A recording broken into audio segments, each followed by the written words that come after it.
বন্ধুরা, এই হাঁসটি শুকুরের দোকানে কাজ করতেছিল। এর ভিতরে শুকুর হাঁসকে ডাক দিয়ে বলতে থাকে, গাঁজা খাস না? গাঁজা গাঁজা তো খাই না, আমি সিদ্ধি খাই মাঝে মধ্যে।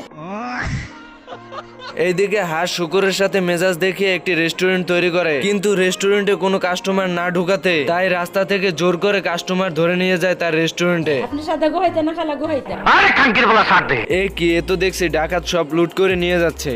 আহা, আমি পারি না, আর পারি না।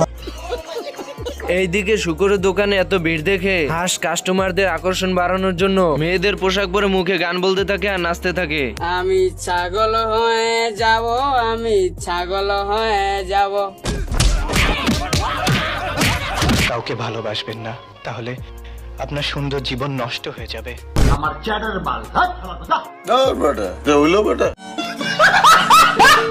একদিন এই পোকাটি বাইরে বেরিয়ে যায় ভ্রমণ করার জন্য।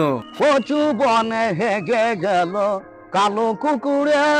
এদিকে হাঁস পাখিদেরকে খাওয়ানোর জন্য পোকাদের খুঁজে বেড়াচ্ছে। এইদিকে পোকাটি হাঁটতে হাঁটতে ক্লান্ত হয়ে যায় এবং দেয়ালের সঙ্গে হেলান দিয়ে বিশ্রাম নিতে থাকে। এর ভিতরে পোকাটি হাঁসকে দেখে আস্তে আস্তে হাঁসের সামনে চলে যায়। হঠাৎই হাঁস পোকাকে দেখতে পায় এবং পোকাটিকে পরীক্ষা করতে থাকে। এরপর হাঁস খুশিতে বলতে থাকে, মাথায় নষ্ট মামা। এদিকে পোকা হাঁসকে দেখে ভয় পেয়ে যায়। তোরে আমি গান শুনামু সুরে। আল্লাহ রে, ওই ভাই ত্রিপলটারে ফোন দেন, কেউ ত্রিপলটারে ফোন দেন। এরপর হাঁস পোকার পিছনে দৌড়াতে দৌড়াতে হঠাৎই পাথরের সঙ্গে ধাক্কা খেয়ে পড়ে যায়। এই সুযোগে পোকা জঙ্গলের ভিতর লুকিয়ে পড়ে। বাহার নিকাল, জলদি বাহার আ। और ये मैं आसमान की ऊंचाइयों में और मम्मी रे আওয়াজ এত উঁচা কেন বাতি যা, খবর কি? জানি না।